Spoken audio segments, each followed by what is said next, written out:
โดยทางจังหวัดนครพนมมีการเปิดโตทุเรียนไดโนเสาร์ผลไม้เศรษฐกิจทางเลือกเพิ่นบอกว่าเตรียมขยายพื้นที่ปลูกสร้างรายได้ให้กับพี่น้องเกษตรกรค่ะ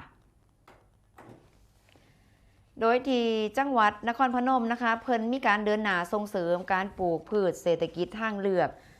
หลังเกษตรกรในพื้นที่ตำบลพระนอมอำเภอท่าอุเทนประสบความสำเร็จในการปลูกทุเรียนบนพื้นที่ซึ่งก็เคยค้นพบร่องรอยซากดึกดำบรรพ์และก็รอยเท้าไดโนเสาร์นะคะจนสามารถพัฒนาเป็นผลผลิตคุณภาพภายใต้ชื่อทุเรียนไดโนเสาร์นครพนมสร้างรายได้ปีละนับล้านบาทพร้อมกับเตรียมขยายพื้นที่ปลูกและก็ผลักดันเป็นสินค้าเกษตรอัตลักษณ์ของจังหวัดค่ะโดยคุณตาสมพงษ์ดวงสงอายุ78ปีพร้อมครอบครัวเกษตรกรบ้านดงหมู่เก่าตำบลพระนอมอำเภอท่าอุเทนเพิ่นเป็นผู้บุกเบิกทดลองปลูกทุเรียนพันธุ์หมอนทองบนพื้นที่กว่า5 ไร่มาโดนแล้วค่ะกว่า10 ปีปัจจุบันให้ผลผลิตเฉลี่ยอยู่ปีละ4-5 ตันนะคะสร้างรายได้ปีละนับล้านบาทโดยผลผลิตได้รับการยอมรับในด้านคุณภาพมีเนื้อที่หนารสชาติหวานมันกรอบแซ่บเม็ดน้อยนะคะและก็จำหน่ายในราคากิโลกรัมละประมาณ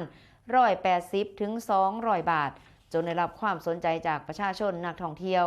แล้วก็เกษตรกรที่เดินทางเข้ามาเยี่ยมชมและก็ศึกษาการเพาะปลูกอย่างต่อเนื่องนี่ก็คือทุเรียน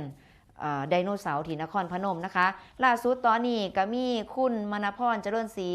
สมาชิกสภาผู้แทนราษฎรจังหวัดนครพนมเขต2นะคะพร้อมด้วยนางวิไลอุษา